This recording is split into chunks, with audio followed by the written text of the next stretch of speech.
Alors, est-ce qu'on est 7h30, 31 ou je peux y aller? Alors, merci beaucoup pour votre présence. Bienvenue.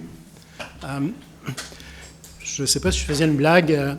On a eu des rencontres citoyennes la semaine dernière, en fait l'autre semaine avant, puis on a eu 3 rencontres, puis à peu près 30 personnes à chaque réunion, même à Glen Sutton. Alors, je ne sais pas si on a évacué tous les dossiers ou toutes les questions, mais ça nous fait plaisir de vous voir ce soir. Alors, on voudrait donc amorcer la rencontre. Alors, qui propose l'ouverture de la séance? Alors, un choix, Alan et puis Marie-Josée, donc, qui proposent l'adoption de l'ordre du jour. Est-ce que, Jonathan, on a des nouveaux points à l'ordre du jour? Non, aucune modification aujourd'hui, Je crois que c'est la première fois. Parfait. Donc, qui propose et adopte?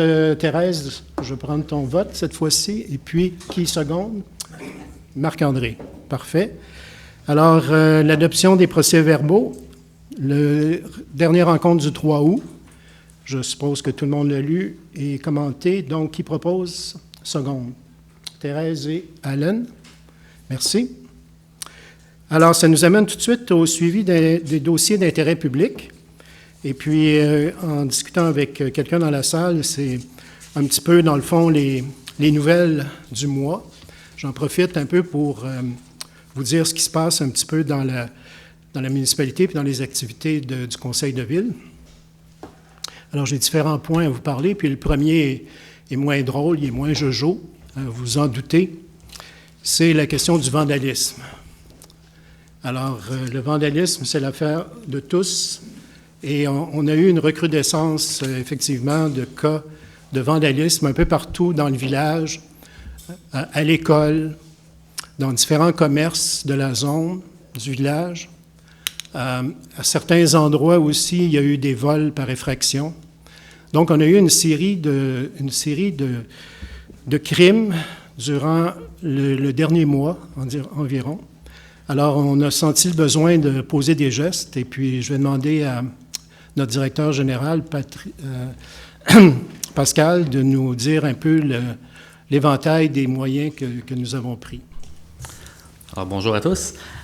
Effectivement, donc on a eu, le micro est fort, on a eu une recrudescence de vandalisme cette année.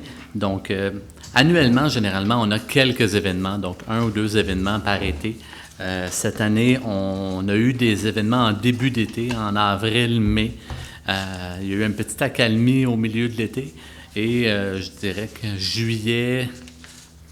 juin, on a eu aussi quelques événements. On a été en mesure d'identifier certaines personnes. Des mesures ont été prises par les services policiers. Ça s'est calmé un petit peu et juillet, ça a reparti.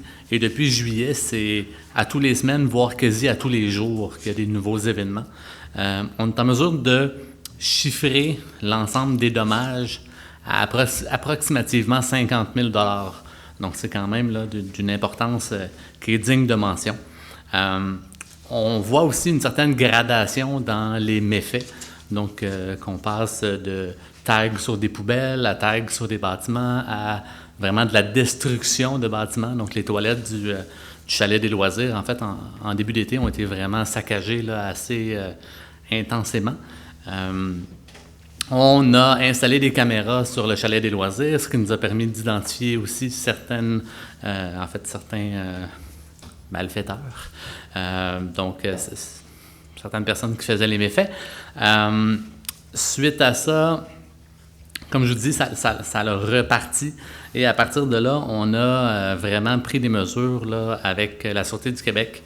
Entre autres, la présence policière est vraiment accrue. Il y a une présence policière accrue de nuit. C'est pas parce que vous les voyez pas qu'ils ne sont pas là, parce qu'il y a aussi des tournées qui se font en véhicules banalisés, la question d'essayer de mettre la main là, sur les gens via les services policiers.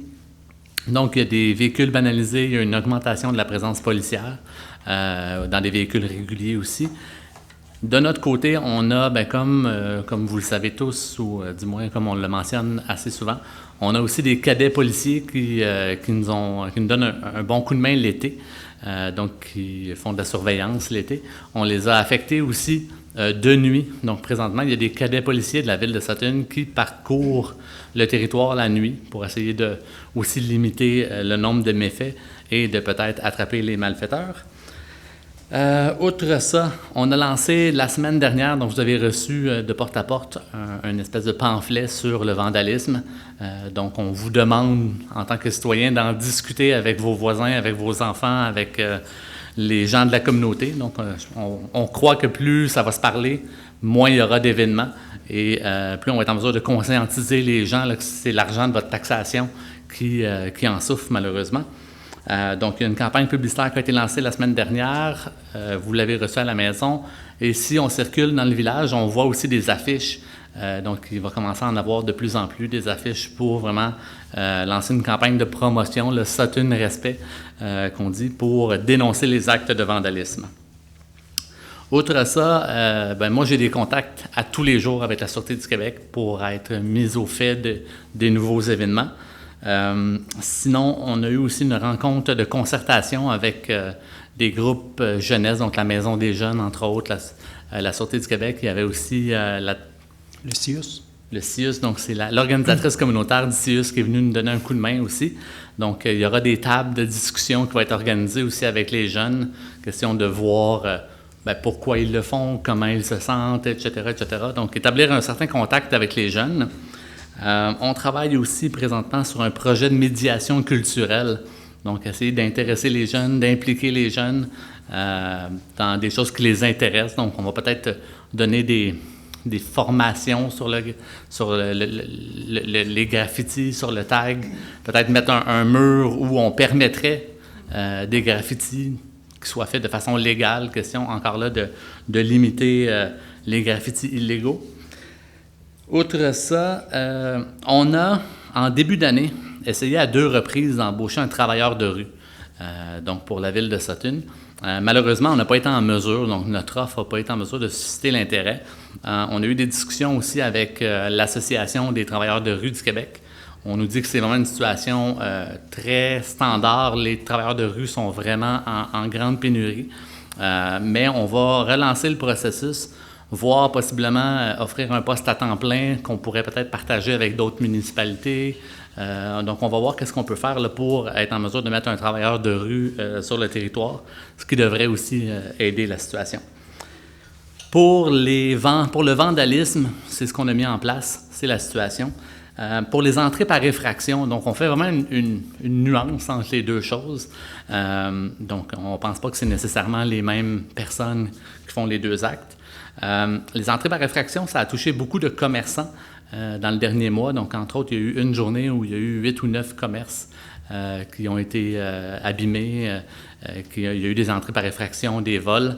Des discussions qu'on a avec la Sûreté du Québec, il semble évident que c'est un réseau organisé qui ne sévit pas qu'à Sutton. Donc, la bonne nouvelle, c'est que ce n'est pas Sutton spécifiquement qui est ciblé. C'est vraiment un réseau régional. Et donc, la police enquête et il semble qu'il y ait peut-être des suspects en vue. Là, donc, c'est en voie de se régler. Heureusement, ça a été un week-end. Il n'y a pas eu vraiment d'autres événements, là, peut-être quelques-uns, mais c'est somme toute, ça a été concentré sur un week-end. Donc, ça fait un petit peu face à ça, excusez-moi, on a des appels aussi de commerçants qui nous disent Pascal, est-ce qu'on devrait s'installer des caméras? Est-ce que nous, ce qu'on mentionne aux gens, effectivement, la ville, on n'a pas l'intention d'installer des caméras sur les trottoirs, etc., etc. Il y a la ligne entre, la sécurité et la vie privée. Mais on ne peut qu'encourager les commerçants à se mettre des systèmes d'alarme et des systèmes de surveillance. Donc, je voulais utiliser la tribune aujourd'hui pour dire aux commerçants, oui, installez-vous des caméras, des systèmes de surveillance, des systèmes de sécurité. C'est particulièrement important. On le voit, on l'a vu cet été. Merci. Puis, possiblement garder les lumières ouvertes la nuit aussi. En fait, la Corporation de développement économique a envoyé un courriel à tous les commerçants avec une liste, justement, de mesures à prendre pour essayer d'endiguer ce problème-là. Donc, malheureusement, on ne pouvait pas passer sous silence ce phénomène-là parce que c'est quelque chose qui n'arrive pas à Sutton généralement. Mais malheureusement, on constate que c'est notre réalité, puis il va falloir avoir une approche en même temps répressive, mais une approche préventive aussi en même temps. Il y a un équilibre entre les deux. Je pense que c'est important de ne pas seulement avoir une approche policière, mais aussi une approche préventive, et c'est ce que Pascal vous a expliqué. Juste rappeler aussi que le numéro qu'on donne finalement dans notre dépliant ou dans notre affiche qui a été distribuée, il y a le numéro de la Sûreté du Québec, puis rappeler que c'est tout message, toute information est confidentielle et donc anonyme aussi, donc on n'a pas besoin de donner le nom. Puis on a rencontré beaucoup de gens qui disaient peut-être qu'on connaît les gens, mais on ne veut pas donner les noms. Donc c'est important de vous rappeler que c'est confidentiel et anonyme, toute information qui est donnée à la Sûreté du Québec. Voilà. Deuxième point, j'en ai parlé un petit peu des rencontres citoyennes. On a eu 3 rencontres citoyennes, le 23 août en français ici à l'Hôtel de Ville, le jeudi 25 en anglais ici à l'Hôtel de Ville, et le samedi à Glen Sutton qui était en français et en anglais. Et on a eu, je pense, à peu près plus qu'une centaine de personnes qui ont assisté aux rencontres. Tous les gens pouvaient poser des questions, donner leurs préoccupations. Et à partir de demain, sur le site Internet, n'est-ce pas, Isabelle, nous allons donc publier le document. Il y a un document d'à peu près une dizaine de pages qui donne quelles étaient les préoccupations, questions des gens et quelles étaient les réponses et les réponses que la Ville peut donner. Donc, c'est sur un ensemble de questions. Ça peut être intéressant. Ça va de l'accès à la rivière Missisquoi, sur les questions toutes les questions sur la rue principale, sur les questions de sécurité, sur l'avenir du centre John Sleet, sur la question de l'eau. Donc, je vous invite à aller sur le site Internet, aller voir le document. Et le document est en français et en anglais aussi. Il y a une traduction du document qui va être disponible demain également, je crois. N'est-ce pas? Donc, ça, c'est disponible. Et c'était très intéressant. Et puis, c'est comme des town hall meetings qu'on appelle en anglais, où les gens, il n'y a pas vraiment d'ordre du jour. Les gens viennent et expliquent, nous donnent leurs questions et interrogations, préoccupations, et on y répond de la meilleure façon possible. Et on va donc reproduire ça. On s'est engagé à faire ça au moins une fois par année durant le prochain mandat. Un dossier qui est ressorti à cette rencontre-là, entre autres, c'est tout le dossier de la pollution lumineuse. Puis évidemment, les gens vont dire, des gens qui nous ont dit qu'ils étaient inquiets par rapport à la pollution lumineuse, est-ce qu'on va réduire l'intensité de la lumière dans le village dans un contexte de vandalisme? La réponse est non, bien évidemment. Et dans le fond, ce qu'on se dit actuellement, c'est que la pollution lumineuse, c'est à certains endroits très ciblé. Ça fait depuis 2013 qu'il y a un règlement, mais malheureusement, pour un ensemble de raisons, il n'y a jamais eu de suivi qui a été fait sur les questions de pollution lumineuse. La Ville n'avait pas nécessairement les ressources. Maintenant, on a un inspecteur en environnement depuis environ 4 ou 5 mois environ, et qui est dans l'équipe de Claude ici d'urbanisme, et dont une de ses fonctions, c'est justement de faire le suivi des dossiers, des plaintes sur la pollution lumineuse et de faire respecter le règlement, qui ne l'a jamais été respecté. Donc, l'approche que nous prenons à l'heure actuelle, c'est une approche à partir des visites qu'on fait sur le terrain, puis on constate que les gens ne sont pas conformes à la réglementation, c'est-à-dire d'avoir un bec de cygne, finalement, pour faire en sorte que la lumière va aller plus vers le sol que dans les airs, etc. Il y a différents dans le règlement, puis on mentionne les principaux éléments du règlement dans le rapport que vous allez voir demain. Donc, l'idée, c'est une approche graduelle qui va être faite avec les propriétaires.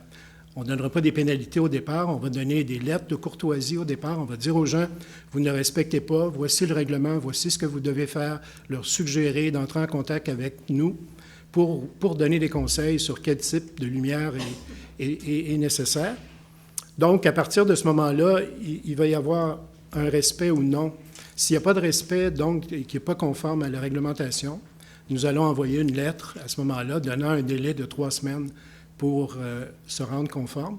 Et à ce moment-là, si après ce délai-là, il n'y a toujours pas conformité, là, à ce moment-là, il y aura des pénalités. Et les pénalités, en fait, sont quand même assez importantes dans le règlement actuel qui date de 2013. On parle de 300 à 600 $ pour une personne physique, c'est-à-dire, vous et moi, actuellement 600 à 2000 $ pour une personne morale, c'est-à-dire un commerce ou une entreprise. Et en cas de récidive, l'amende est multipliée par 2. Donc, essentiellement, c'est un problème qu'on veut régler le plus rapidement possible, puis de la meilleure façon possible, donc en ayant une approche, comme j'ai dit, graduée. Quatrième dossier dont je veux vous parler, c'est la fibre optique IHR, là, qui est un dossier dont je parle, je pense, à chaque réunion du Conseil depuis le mois de décembre. Et malheureusement, Sutton, comme vous le savez probablement, on est au bout, on est le dernier territoire à pouvoir recevoir la fibre optique. Et actuellement, la compagnie sans but lucratif qui s'appelle IHR, Internet Haut-Richelieu, est en retard parce qu'il y a des pénuries de main-d'œuvre, etc. Ils ont de la misère à faire la jonction des câbles et de tout l'appareil de télécommunication, de sorte qu'aujourd'hui, en leur parlant, ils n'ont que 5 % des maisons de Sutton qui peuvent recevoir la fibre optique actuellement. 5 %. Le projet se termine le 30 septembre, dans 3 semaines. Donc, moi, je suis plutôt inquiet sur la façon de déployer la fibre optique à Sutton. Et j'ai demandé des assurances pour qu'au 30 septembre, quel va être le pourcentage de gens qui vont recevoir la fibre optique. Et on est incapable de me le dire à l'heure actuelle, compte tenu des différentes contraintes qu'ils ont. Je vous rappelle qu'à la dernière assemblée où on a présenté les résultats financiers, nous avons, la Ville de Sutton, une caution d'1,3 million sur la réalisation des activités de IHR. C'est une caution qui a été prise il y a environ 4 ou 5 ans par la MRC. La MRC a une caution de 7 millions. La part de Sutton, c'est 1,3 million. Si jamais il y avait un problème puis que la caution était demandée par les banques, à ce moment-là, c'est une somme dont Sutton serait responsable. Et ça, c'est une préoccupation. C'est une préoccupation que j'amène à la MRC. Et nous avons une rencontre à la MRC, je crois que c'est le 20 septembre en après-midi, avec IHR pour faire le point, justement, sur toute cette situation-là. Juste une information aussi, qui est une rencontre importante qui va se dérouler à la fin du mois. Le 26 septembre, nous allons rencontrer le ministère des Transports du Québec à Sherbrooke. Nous avons fait une série de demandes au ministère des Transports sur les questions de sécurité, de vitesse, de bruit sur la rue principale, de vitesse sur la 139, sur la 215, sur la vallée Missisquoi, un peu partout. On a plusieurs demandes à faire au niveau du ministère des Transports et on espère que l'objectif de la réunion, c'est de créer une table de concertation avec eux entre les travaux publics chez nous et le ministère des Transports pour être en mesure justement de trouver des solutions aux problèmes que nous vivons à l'heure actuelle.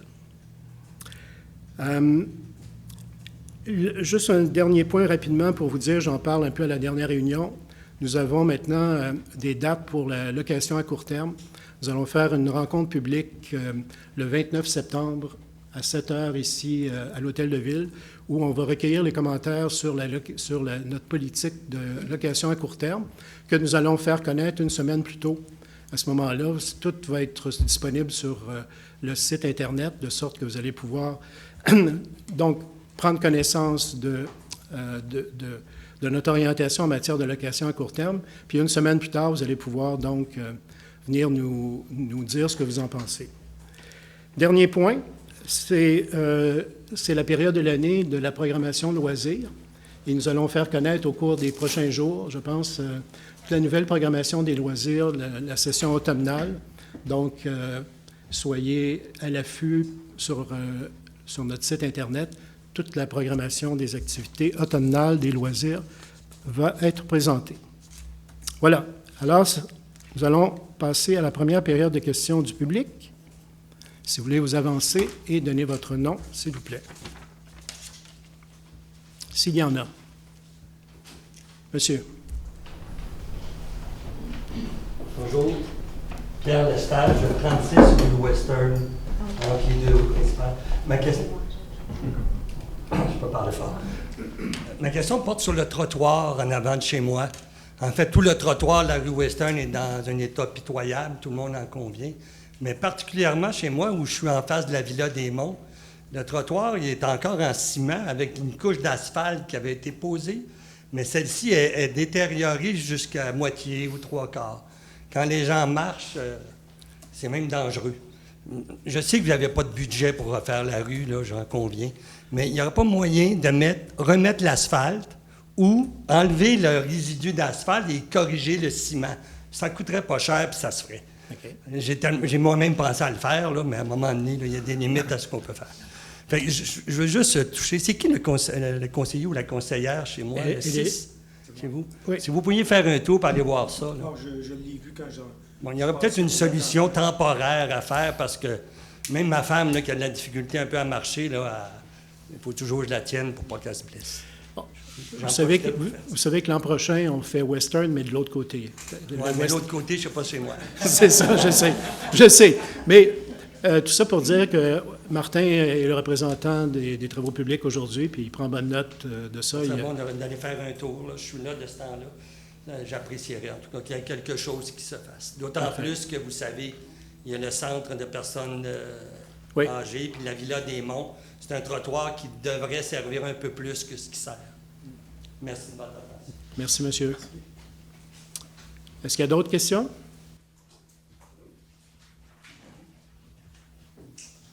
Maurice Richard.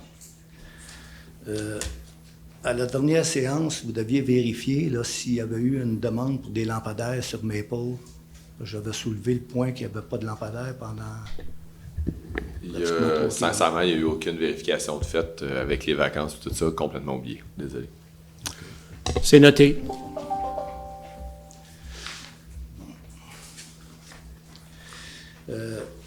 Moi, j'ai assisté à la réunion là, du 15 août Rêvon-Sutton. Okay? Puis je remarque que pour ce qui est de la montagne, il n'y a rien de prévu. Okay? À moins que je me trompe, là. Ce qui a été dit pour la montagne, c'est qu'il y aurait un trottoir peut-être qui serait fait à partir d'Island pour se rendre jusqu'au domaine Mont-Louis.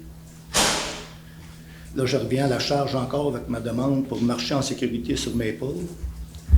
Quand j'avais transmis le dossier à M. Fortin, je lui avais dit que ça serait bon qu'on ait une résolution du conseil municipal appuyant cette demande-là.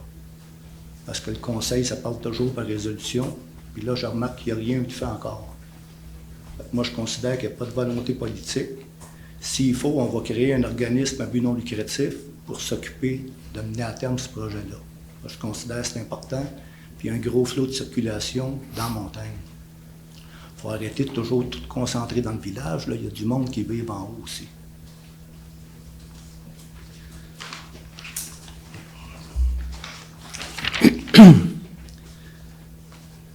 Ensuite, j'avais soulevé, monsieur, vous représentez les travaux publics, j'imagine? C'est ça. J'avais soulevé à monsieur Valentin là, que quand on va chercher du compost sur Western, il y a des branches là, juste sur le bord de la rue. Quand on sort, là, on ne voit pas, c'est 6 pieds de haut, d'un côté comme de l'autre. Ça, c'est pas grand-chose à faire. C'est pour couper ces branches-là pour que ce soit moins dangereux. On est obligé d'avancer à peu près 3 pieds dans la rue. Puis là, il y a une courbe dans cet endroit-là. Ça ne coûterait pas cher, puis ça serait une affaire qui serait pratique pour le monde. Ensuite, Est-ce que, Martin, tu veux répondre? En effet, on a été vérifié et puis des moyens vont être pris là, dans les prochaines semaines pour venir élaguer légèrement l'intersection. Bien, pas l'intersection, mais la sortie pour améliorer la visibilité. Par contre, il y avait une mauvaise compréhension la dernière fois. On avait compris que c'était vraiment en pourtour du tas du compost que vous parliez et non pas sur le bord de la rue. OK. Ensuite, je reviens avec le dossier des premiers répondants. La Ville a pris ça en charge depuis 6 mois. On n'a pas eu de nouvelles. Là. On avait posé des questions, savoir comment il y avait eu d'interventions. On avait dit qu'il y avait eu 6 interventions en mars, 8 en avril. Depuis le temps, on n'est pas au courant de rien. Il me semble que ça serait bon que la population sache où est-ce qu'on s'en va avec ça. Je l'ai mentionné dans une des réunions citoyennes, là, que, en fait, 100% des appels vitaux étaient répondus depuis les 6 mois. Donc, tout est répondu à la satisfaction du CIUS, donc le ministère de la Santé, à la satisfaction des ambulanciers et tout le reste, et à la satisfaction des gens à qui on a parlé. Donc, j'en ai parlé à la dernière rencontre. Samedi, il y a 2 ou 3 semaines, là, samedi en fin d'après-midi, il y a eu une intervention sur Maple. Okay? il y avait 6 voitures personnelles DPR stationnées sens contraire de Maple. Quand on descend et s'en allait sur la principale, il y avait 6 voitures qui bloquaient ce voie-là. Fait que ça, c'était probablement 6 premiers répondants. Puis notre inquiétude qu'on vous avait soulevée au début, c'est comme le Far West, là. Vous dispatchez ça à large, il en ramasse 6. Ça veut dire que ça coûte combien à ville, ça, chaque intervention? Si c'est 70$, ça veut dire que pour intervenir une fois, ça va coûter 420$. À ça, je répondrais, vous assumez que c'était des véhicules de premiers répondants qui étaient stationnés dans la rue, donc on n'a pas de preuve de ça. Moi, je peux vous dire qu'aucun appel de premiers répondants sont répondus par 6 premiers répondants. Votre inquiétude semble être au niveau budgétaire. Je peux vous dire que le budget, tout est sous contrôle. Ça a été vérifié pas plus tard qu'hier. Donc, budgétairement, il n'y aura aucun problème au niveau des premiers répondants. Ça rentre dans le budget sans aucun problème. On aimerait ça savoir où vous en êtes. Combien il y a eu d'interventions? Quel type d'intervention? Parce que moi, quand je suis venu la dernière fois, là, j'ai posé la question au sujet de la personne qui avait fait une crise cardiaque, on m'a dit que ça avait été qualifié P3. Okay? Moi, ce que je crois sincèrement, là, c'est peut-être que la garde des premiers répondants avait été fermée. C'est pour ça qu'il n'y a pas eu de carte d'appel. Bien, ça, Encore monsieur, une fois, Monsieur, excusez-moi, là, mais on ne peut pas... Ce que vous dites, là, ce n'est pas justifié par les faits. Alors, je vous demanderai de passer à une autre question, s'il vous plaît. Mais, M. le maire, je vais quand même répondre sur les appels. On n'a pas l'habitude de dire à tous les mois combien d'appels de premiers répondants, ni maintenant, ni anciennement. Un rapport annuel est déposé par le service de sécurité incendie au conseil municipal. Ce rapport-là deviendra public en décembre ou en janvier prochain. Mais on répond à tous les appels vitaux. Est-ce que vous avez une autre question? Oui. J'ai une autre question concernant vos 300 nouveaux logements que vous projetez construire, là. Ça, c'est flou un peu. On ne sait pas ce que vous envisagez construire, où vous allez construire ça. Vous parlez des mini-maisons. On aimerait ça être plus au courant de ce qui va se développer là-dedans. Alors, j'ai répondu à plusieurs de ces questions-là. Actuellement, donc, on vise à regarder, on travaille avec les promoteurs privés à l'heure actuelle pour développer ces 300 portes-là actuellement dans différents domaines. Puis on a, quand ces projets-là vont venir à maturité, parce qu'on travaille actuellement, le service d'urbanisme travaille en collaboration avec ces promoteurs-là. Lorsqu'on va avoir des projets concrets, toute la population va être au courant, puis je peux vous dire que ça va être probablement très bientôt. Parce que moi, je peux vous dire que je suis inquiet. Quand je suis venu à la réunion du 4 mai, là, vous nous avez montré le futur poste d'accueil du PENS, qui a l'air à peu près d'un duplex de mauvais goût. Okay, mais ça, excusez-moi, c'est votre opinion. Non, ça, c'est votre opinion, mais c'est pas l'opinion. Pardon, excusez-moi 2 minutes, là, excusez-moi. Parce que vous donnez des opinions personnelles. C'est le comité consultatif d'urbanisme dans lequel il y a des spécialistes. Tout le monde a trouvé. Vous pouvez demander à Alain et Marie-Josée qui sont là. Les architectes urbanistes ont tous trouvé. Et on a demandé d'ailleurs des modifications, d'importantes modifications justement pour améliorer l'esthétisme. Alors, donc, c'est votre opinion, mais je veux dire, l'opinion des spécialistes était contraire à la vôtre. Oui, mais vous dites, vous, c'est un bâtiment signature pour certaines. Oui. Moi, dans ma tablette, j'en ai un bâtiment signature. Si vous voulez le montrer, ça va être un vrai beau bâtiment signature. Puis la ville l'a bloqué pendant 19 mois. Vous avez passé ça en dérogation mineure, fling-flang. Comprenez-vous que je t'inquiète? Puis en plus, la ville n'a aucune expertise en domaine de construction. Fait que ça va avoir de quoi, ces 300 habitations-là? Non, je ne comprends pas. Excusez-moi, je ne comprends pas votre logique du tout, là. Entre le PENS et les 300, c'est quoi la relation? C'est parce que vous pilotez ce dossier-là pour construire 300 habitations. OK? Puis moi, je me dis, si vous qualifiez le bâtiment du PENS de bâtiment signature, je t'inquiète pour l'avenir, moi. Soyez inquiet. OK? Soyez inquiet. Vous seriez peut-être mieux de demander à la petite fille qui s'occupe des boîtes à fleurs, là, de faire partie de ce comité-là. Monsieur Richard, des boîtes à fleurs, Monsieur Richard, des belles boîtes à fleurs. Monsieur Richard, posez votre question, s'il vous plaît, puis soyez poli, là. C'est bon. J'ai une dernière question pour Mme Cappas. Okay. Monsieur Richard, on vous l'a mentionné, les questions sont à Monsieur le maire. Okay. Je me demande pourquoi, quand tu as fait ces résumés des séances du conseil, elle inclut des choses qui n'ont jamais été dites. OK? Je vous donne un exemple. Quand je vous ai demandé pourquoi vous n'étiez pas venu à Fête Suisse, Oui. vous avez dit, bien, je suis déjà assez ailleurs, je n'ai pas besoin d'être là. Bon. Elle, ce qu'elle a mentionné dans son résumé, elle dit, le maire n'a pas été invité. C'est ça, c'est vrai. Ben, J'ai pas eu d'invitation. ça n'a jamais été dit dans la réunion. J'ai pas eu d'invitation. Bon. Les autres maires y allaient, puis il n'y avait pas cette invitation. Bon. Monsieur Richard, je sais pas ce que vous cherchez, là. Vous qui vous étiez présenté aux élections, là. Est-ce Vous que... vantez son travail remarquable, monsieur. Oui, elle a fait un travail remarquable. C'est ça. Ben, c'est Oui. remarquable pour vous couvrir, parce qu'il y a bien des choses qui ne sont pas dites. OK? Moi, c'est ce que j'ai à vous dire. J'ai pas besoin de couverture, excusez-moi. J'ai absolument aucun besoin de couverture. Non, mais regardez, Aucun. quand j'ai posé la question pour le permis de Mme Graham, monsieur qui était là, qui représentait le service d'urbanisme, je ne suis pas au courant de son dossier, Mme Graham. Quelle est votre question, Monsieur Richard? Ben, c'est qu'elle a dit dans le résumé qu'elle Quelle est votre question? Quelle est elle votre a dit question? qu'elle a obtenu un permis, puis c'est pas vrai. Fait que qu'est-ce qu'on... Ça, si elle veut prendre un cours de sténo, là, c'est ce que vous dites. Et est-ce que vous avez une preuve qu'elle n'a pas demandé de permis? ben, on va écouter la réunion du conseil. OK? La plus belle preuve est sur YouTube. Fait que vous l'écouterez et vous me direz si j'ai pas raison. OK? La même chose pour le parc Roseanne Cohen.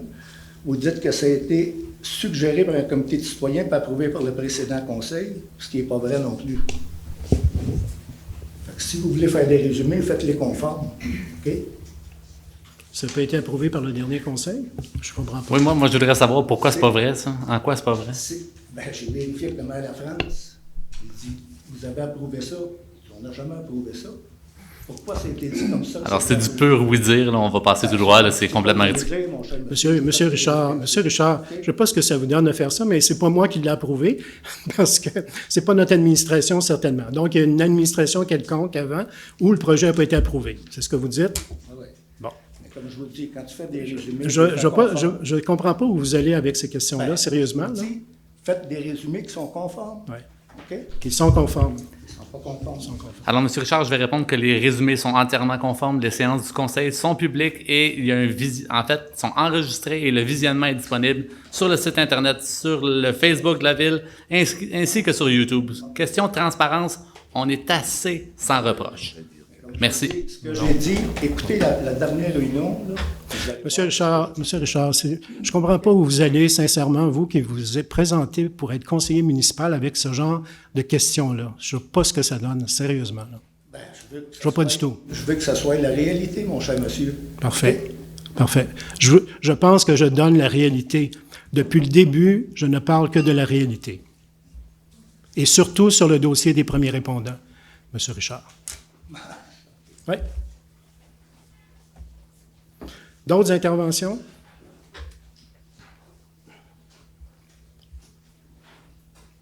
Nous, on apprécie les questions des citoyens, c'est pas ça le problème. Ça devrait juste être, je pense, objectif. Merci beaucoup. Donc, on va passer au point, prochain point, c'est la trésorerie. C'est de l'intendance. Essentiellement, les conseillers, conseillères ont eu l'occasion de regarder les trois dossiers qui vont être présentés. Puis c'est des dépôts. Donc, c'est un dépôt du rapport des paiements pour la période du 1er août au 31 août. Et donc, on n'a pas besoin c'est un dépôt uniquement. C'est un dépôt du rapport des dépenses autorisées pour la même période. Et c'est l'examen et approbation de la liste des comptes à payer. Ça aussi. On a besoin d'un vote? Parfait. Donc, proposé et secondaire. Hélène et Thérèse qui proposent. Parfait. Donc, ça nous amène à l'urbanisme et aménagement du territoire. Alors, on a Claude avec nous ce soir pour passer à travers les différents dossiers. Le point 10.1, c'est l'acceptation du dépôt du procès verbal. Et je suppose qu'Hélène et Marie-Josée, vous proposez seconder. Absolument. Vous l'avez aussi, vous étiez participant. Donc, ça nous amène à différents dossiers des PPC-moi. Et ça, c'est des dossiers, finalement, c'est des vieux dossiers qu'on a regardés, je pense, depuis 3 mois, essentiellement.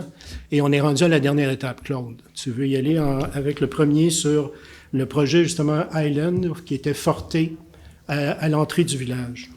Oui, dans le fond, c'est un projet la demande de PPC-Moi visait à reconnaître une vocation commerciale là, de proximité à l'édifice qui a une vocation dédiée au commercial. Le premier projet, comme vous l'avez mentionné, est adopté en juin. Il y a eu une assemblée publique de consultation à la fin juin de la même année. Le second projet a été adopté le 3 août dernier. Aujourd'hui, on est à l'adoption finale. Il y a eu une invitation à participer à un référendum. Il n'y a eu aucune demande à cet effet-là. Fait qu'on est dans la fermeture du dossier avec l'adoption finale du projet. Donc, on a besoin d'un proposeur secondaire. Donc, Alan et Thérèse. Merci. Même chose sur le projet de la vallée Missisquoi, qui est l'église, l'ancienne église anglicane de Glen Sutton. Oui, on est dans le même processus encore une fois. Le premier projet est adopté. Il y a l'Assemblée publique de consultation. Le second projet adopté au début du mois d'août. Encore là, il y a eu une demande de participation à un référendum. Il n'y a eu aucune réponse à cela, donc il n'y a eu aucune opposition. On est rendu à l'adoption. Le but, c'est de favoriser l'utilisation à des fins culturelles et d'éducation et de soins thérapeutiques là, de l'ancienne église et de la résidence à côté. Dans laquelle aussi il y a des activités communautaires. Exact. La rencontre qu'on a eue d'ailleurs à Glen Sutton s'est passée justement dans cette église, qui est une magnifique église où il y a des concerts, entre autres. Alors, je vous invite à y participer. Ça vaut vraiment le détour. Donc, proposeur secondaire, Marie-Josée et Alan. Nous passons au suivant qui est sur Cynic. Oui, je vais vous faire grâce de toutes les étapes. C'est les mêmes étapes que les précédentes et aux mêmes dates. Il n'y a pas eu de demande d'approbation par les personnes habiles à voter.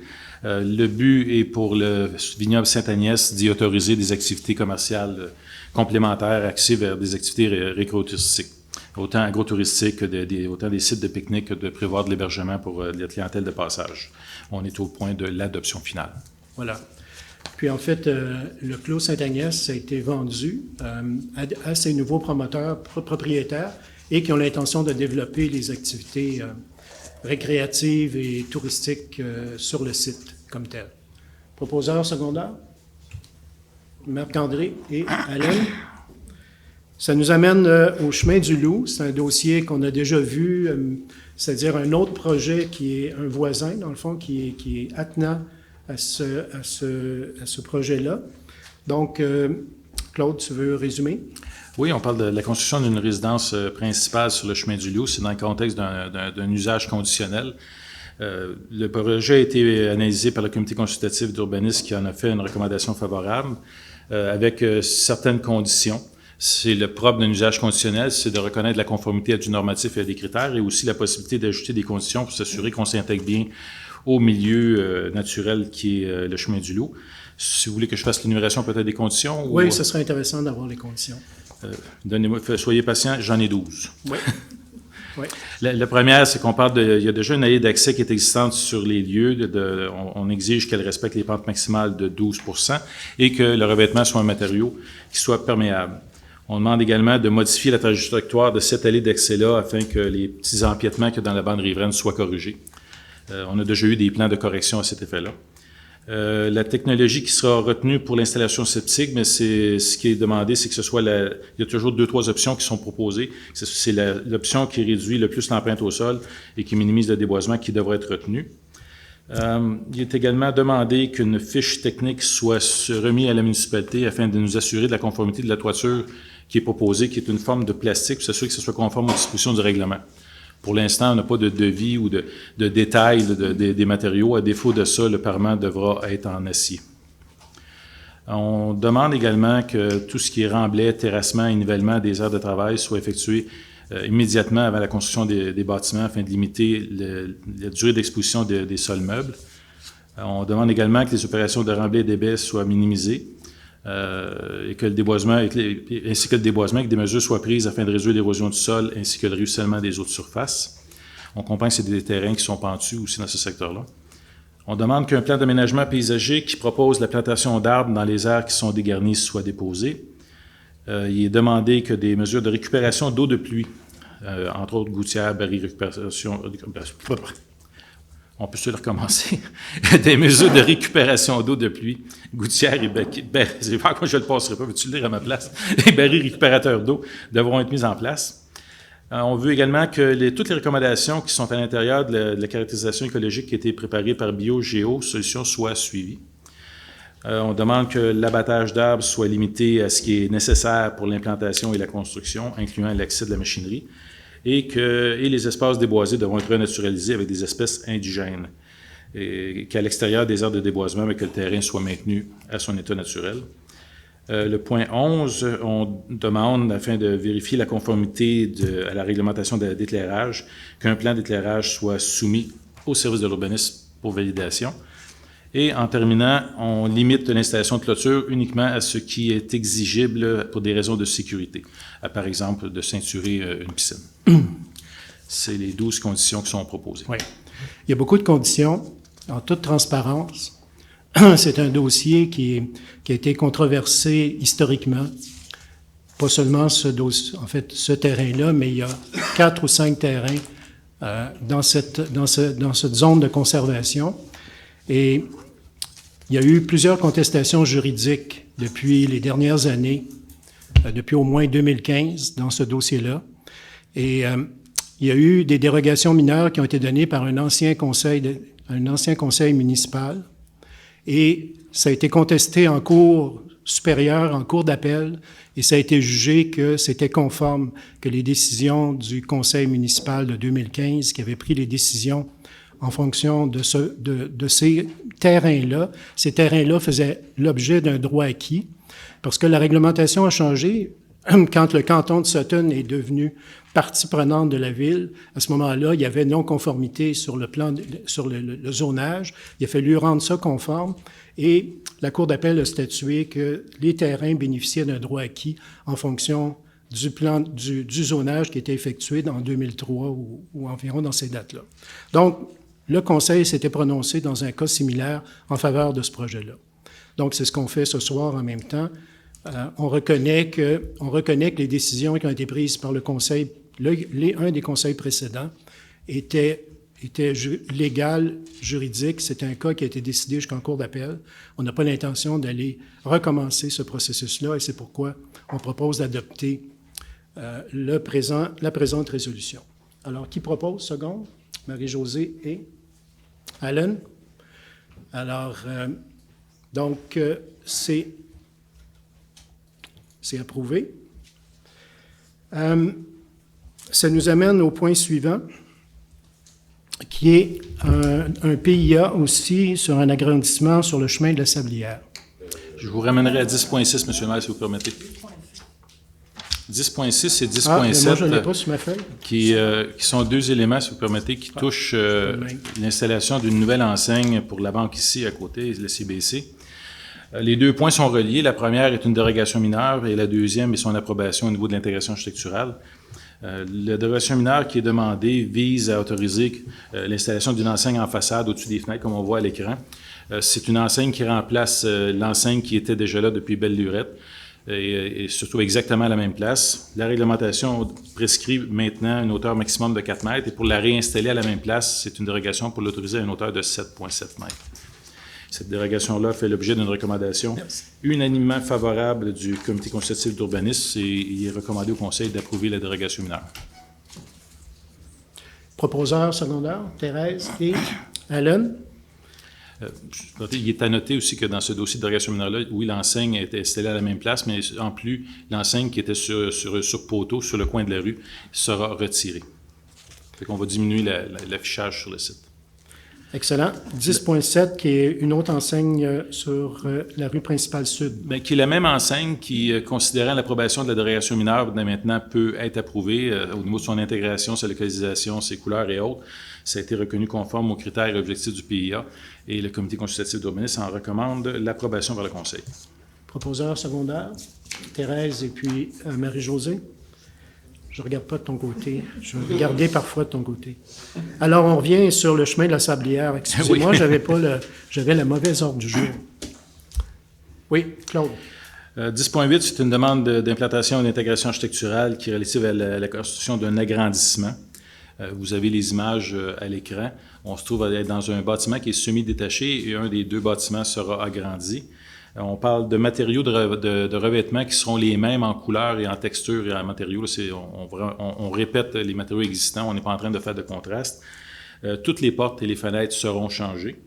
Le projet a été analysé par le comité consultatif qui en fait une recommandation favorable, sous une condition. Le projet d'agrandissement nécessite l'abattage d'un arbre. Le comité recommande que cet arbre-là soit replanté sur le site. Pas le même, là, on s'entend, mais qu'un arbre soit replanté sur le site. Est-ce que tu proposes? Mais alors, Marc-André propose et secondé par Marie-Josée. Et un autre PIA sur le chemin Poisson. Oui, sur le chemin Poisson, dans le fond, c'est un retour sur une demande de PIA. Le projet a déjà été présenté, comme vous le voyez à gauche, avec les matériaux que vous avez dans la partie supérieure droite. C'est des matériaux qui étaient de bois ou de fibres de bois, qui étaient parfaitement conformes au PIA. Les propriétaires nous ont demandé de réévaluer si on pouvait remplacer ces matériaux-là par un matériau métallique. Malheureusement, suite à l'analyse des critères et objectifs du PIA applicable dans le secteur, ce n'est pas autorisé comme matériau de revêtement. Fait que le comité consultatif est obligé d'en faire une recommandation défavorable parce que ça ne raconte pas les objectifs et critères en place. Parfait. Proposeur secondaire? Marie-Josée et Allen. Puis 10 pour fin de parc. Oui, c'est un projet de subdivision à l'intersection de Poisson à Maple. On a la création de 12 lots. La localisation du site donne des opportunités de prendre du terrain au lieu de prendre du 10 en argent. Si vous regardez sur le plan, vous voyez en tireté le tracé du sentier village-montagne qui ne se rend pas, même si on l'utilise présentement, ne se rend pas jusqu'au chemin Poisson. En ayant la cession de ce terrain-là, ça va permettre effectivement d'éviter d'empiéter sur une propriété privée, de se rendre directement jusqu'au chemin Poisson. Puis, annexé à cet espace-là, ça donne aussi un terrain naturel qui est d'intérêt pour l'aménagement d'espace parc. On recommande au conseil de prendre la cession requise lors d'une subdivision en 10 en terrain plutôt qu'en argent. Proposeur Oui, secondaire, terrain. Oui, excusez. Oh, excusez, la superficie de la cession est d'une superficie de 4 702,30 mètres carrés, qui, soit dit en passant, excède le 10 qui est requis. C'est la proposition du demandeur. Thérèse propose, seconde. Marie-Josée. Et un autre fin de parc sur le chemin O'Donoghue. Oui, M. le maire. On parle ici d'un terrain déjà construit qui est subdivisé en 2 parcelles. On demande des terrains dans le secteur d'une superficie minimum de 5 000 m². La parcelle de droite va supporter la maison existante. La parcelle de gauche qui est créée est destinée à accueillir une nouvelle construction. C'est dans un secteur qui est à l'extérieur du périmètre urbain, qui est très peu densifié. L'étude qu'on en fait, ça offre peu d'intérêt pour la municipalité d'établir un espace-parc ou autre. La recommandation du service est donc d'exiger la cession du 10 en argent plutôt qu'en terrain. On parle d'un 10 de la valeur du site, soit d'un montant de l'ordre de 12 990 $. Proposeur, Marc-André, je te donne la chance. Oui. Marc-André et Thérèse, merci. Absolument. Peut-être juste, ça me permet de dire que vous avez peut-être vu ça sur le site Internet ou dans l'infolettre. On a un poste vacant au comité consultatif d'urbanisme. Les gens qui seraient intéressés à poser leur candidature. On reçoit les candidatures jusqu'à quand? Est-ce que tu sais? Fin septembre? D'ici la fin septembre.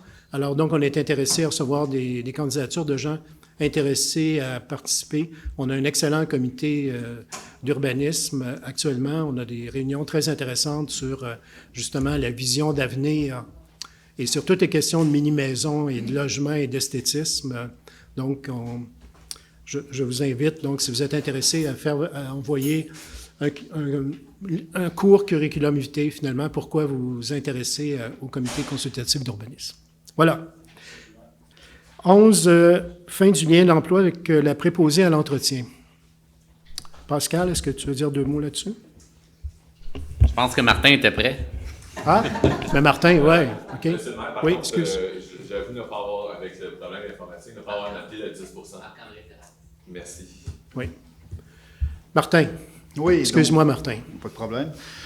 Donc, en avril dernier, la Ville a embauché une préposée à l'entretien avec une période de probation de 6 mois. Malheureusement, le 19 août, on a dû signifier la fin d'emploi à la dite préposée à l'entretien puisque les exigences minimales du poste n'ont pas été comblées. Proposeur secondaire, Thérèse et Marc-André. Autorisation de paiement, c'est finalement le gros projet de réfection de la rue Mountain pour 27 000 et plus. Oui, effectivement. Donc, les travaux ont lieu sur la rue Mountain par la compagnie Cintra en 2021. Il y a quelques semaines, une inspection finale a été faite là, sur le chantier pour s'assurer que tout était conforme à nos désirs et au devis. Ceci dit, on peut, dans le fond, payer le décompte progressif numéro 3, qui est l'équivalent, dans le fond, de la retenue de 5 % au montant de 27 381 et 49 sous et faire la réception définitive des travaux. C'est ça. Dernier paiement, donc. Proposeur secondaire? Oui. Alors, Marie-Josée Allen. Maintenant, le remplacement de la pompe du puits Académie. Oui, donc, ça, dans le remplacement de la pompe avec le groupe Québéco, on a reçu, de la part de notre ingénieur surveillant de chantier, la recommandation de paiement pour les comptes progressifs numéro 4 et 5 avec des montants respectifs de 10 294 97 sous et 51 710 40 sous, excluant les taxes. Donc, la résolution a pour but d'autoriser le paiement de ces deux décomptes progressifs-là à Québéco. Proposeur secondaire, Allen et Thérèse. On passe à l'attribution d'un contrat pour la surveillance des travaux à North Sutton et Draper. Oui, donc le mois dernier, le Conseil a octroyé un contrat à Pavage Masca pour des travaux de réfection de rue sur North Sutton et Draper.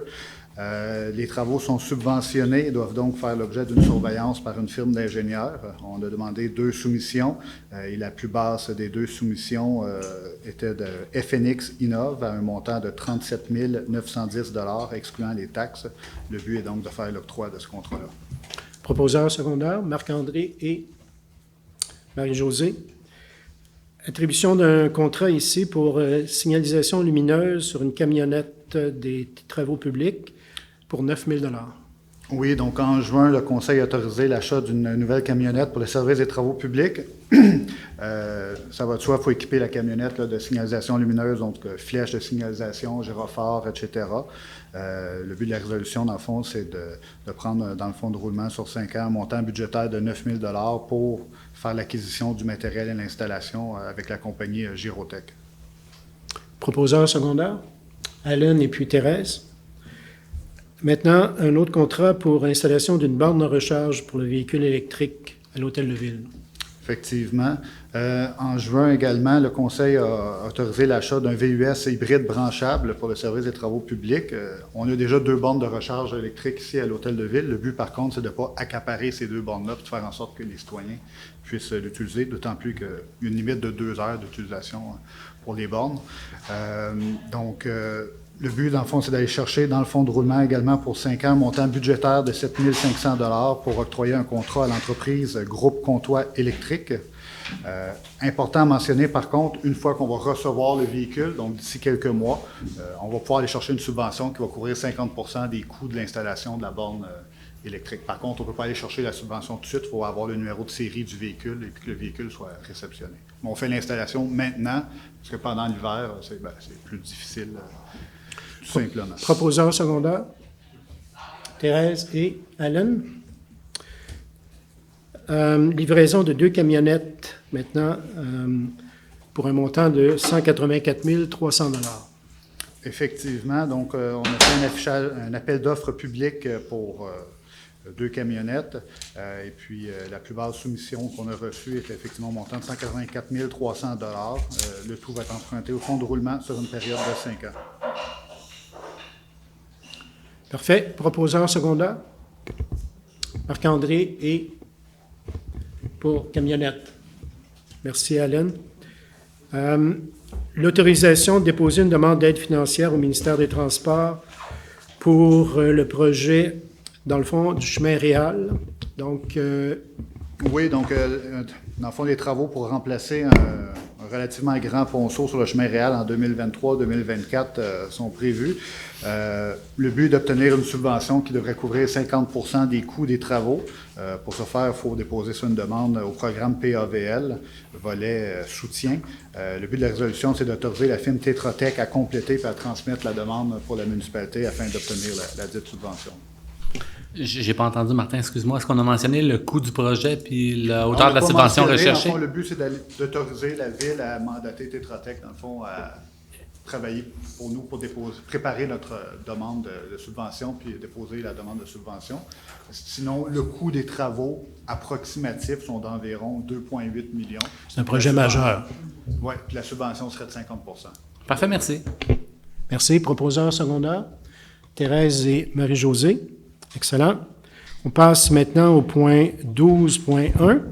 Juste en introduction aussi, ceux qui étaient ici à la première réunion du Conseil pour nous en novembre ou décembre, on avait mentionné qu'il y avait 3 litiges, que la Ville était partie prenante dans 3 litiges. Et ce qu'on va présenter ici, c'est qu'un des 3 litiges, finalement, est en train de se régler, en fait, négocié par Jonathan. Je pense qu'on a une proposition intéressante pour régler ce dossier-là. Jonathan, tu veux le présenter? Oui, donc en effet, c'est le terrain vacant, si on veut, qui est en arrière-lot entre Villa des Monts et le multiplex qui est déjà existant, le 63 Western, là, celui qui est à côté du Tartinisa, mettons. Et donc, la Ville avait acheté 2 grands lots faits en long dans le fond, près du chemin de fer, près de l'emprise du chemin de fer. On les avait achetés justement à la compagnie de chemin de fer à l'époque.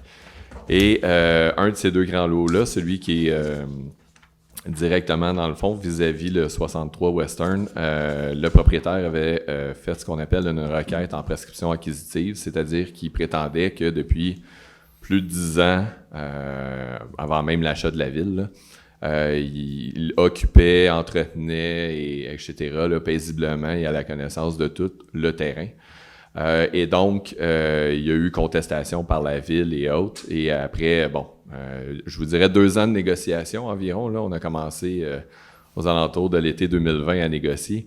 On en est venu à une entente. Donc, lui, de son côté, va nous donner une partie de son terrain en façade qui va faire en sorte que le terrain vacant qui est directement à côté de Villa des Monts et qui appartient à la Ville, où est-ce que le compost actuellement et l'arche en U, là, l'espèce d'allée en U, qu'on parlait justement tantôt.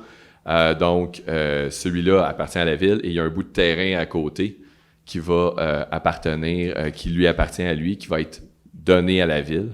Et en échange, nous, dans le fond du terrain, vis-à-vis son terrain à lui, on va lui donner un bout. Donc, ça va faire à peu près que de notre côté, il va avoir un terrain global, un carré régulier d'environ 2900 mètres carrés. La même chose de son côté, environ 2900 mètres carrés. Et la bâtisse existante actuellement, je n'ai pas retenu, là, mais on est à peu près dans les mêmes eaux. Et donc, ce soir, c'est d'autoriser la signature d'une transaction et des actes notariés, etc., pour accepter le règlement là, que je viens de vous expliquer, qui va faire un échange de terrain par vous, Monsieur le maire, et moi-même de donner le mandat là, à notaire et arpenteur géomètre. À ce niveau-là, les frais seront payés au prorata des terrains qui auront été, de la superficie des terrains obtenus. Au final, c'est un petit peu plus élevé de son côté, vu que nous, on a du terrain en façade, puis que lui, il a du terrain en front. Mais donc, c'est un règlement d'un litige. C'est un règlement d'un litige qui permet finalement à chacune des parties de pouvoir développer le terrain. Exactement. Et c'est un terrain, effectivement, qui est au centre-ville, qui est très intéressant pour la Ville de développer en termes de pénurie de logements. Il y a eu plusieurs projets qui ont été évoqués historiquement pour faire un autre projet un peu semblable à Villa des Monts. Il s'appelait même Villa des Monts 2. Mais finalement, le projet a été refusé par la Société d'habitation du Québec. Mais le terrain nous appartient déjà, donc il est possible de développer ce terrain-là.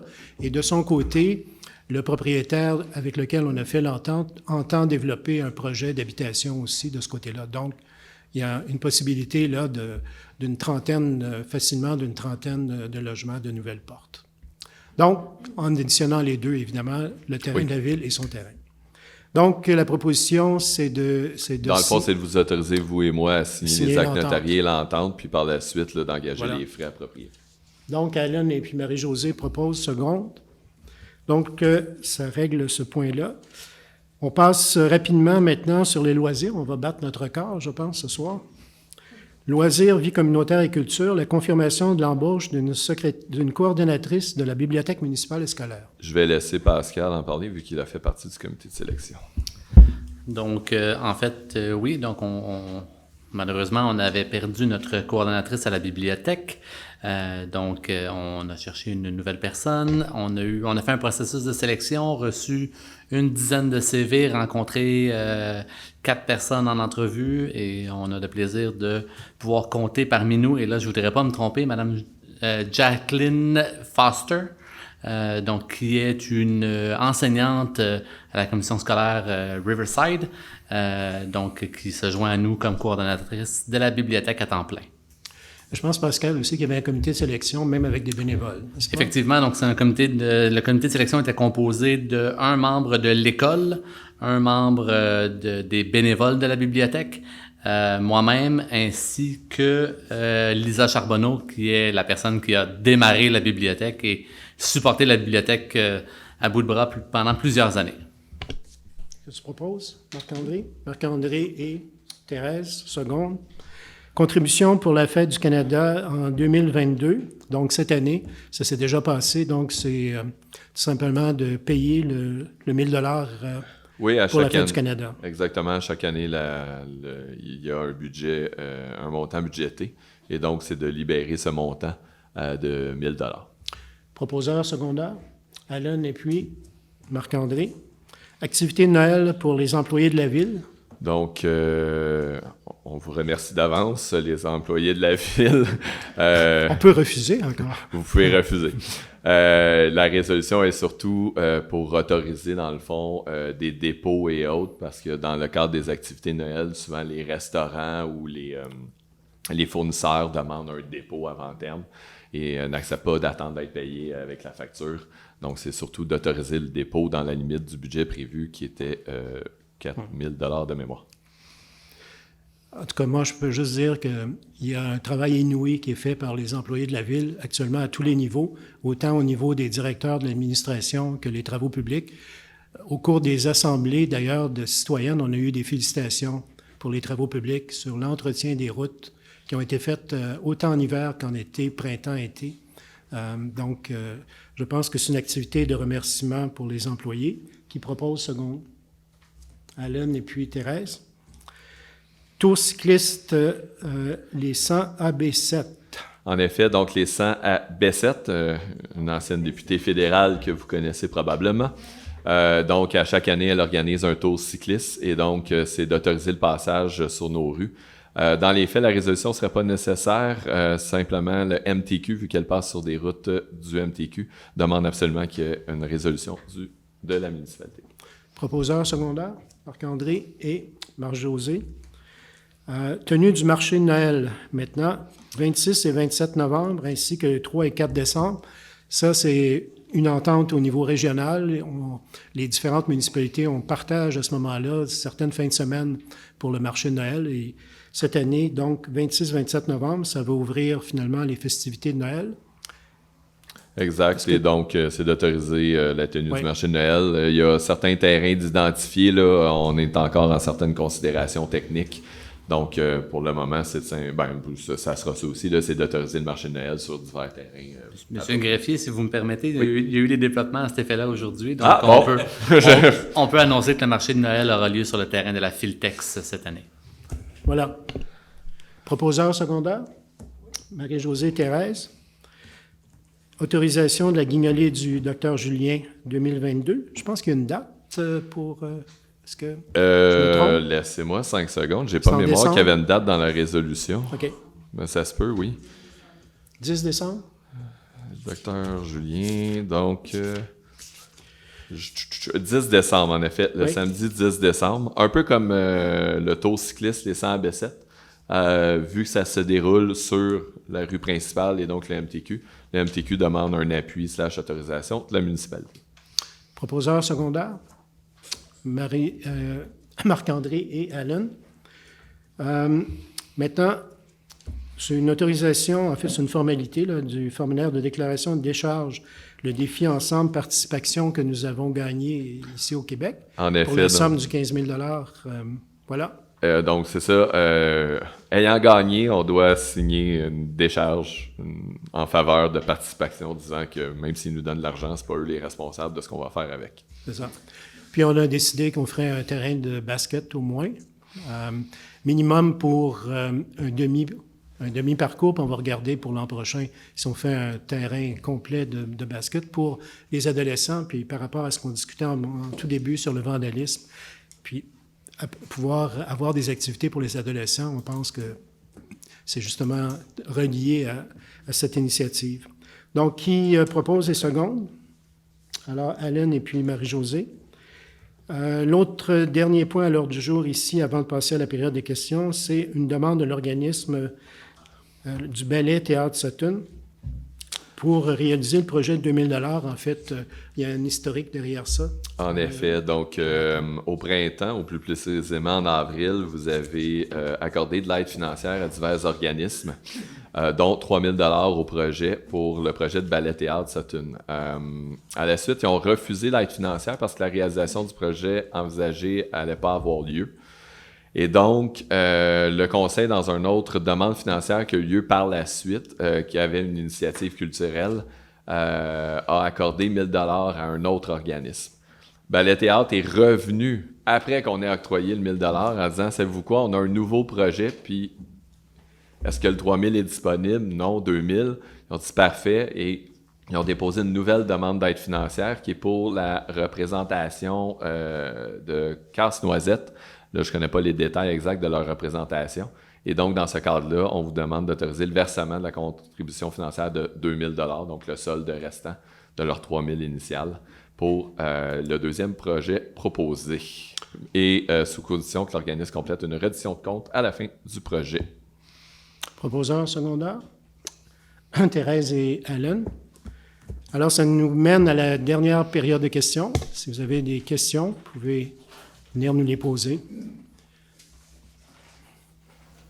Maurice Richard. Au sujet des activités de Noël, est-ce que j'ai bien compris? Vous avez dit que c'est un 40 000 $? 4 000 $.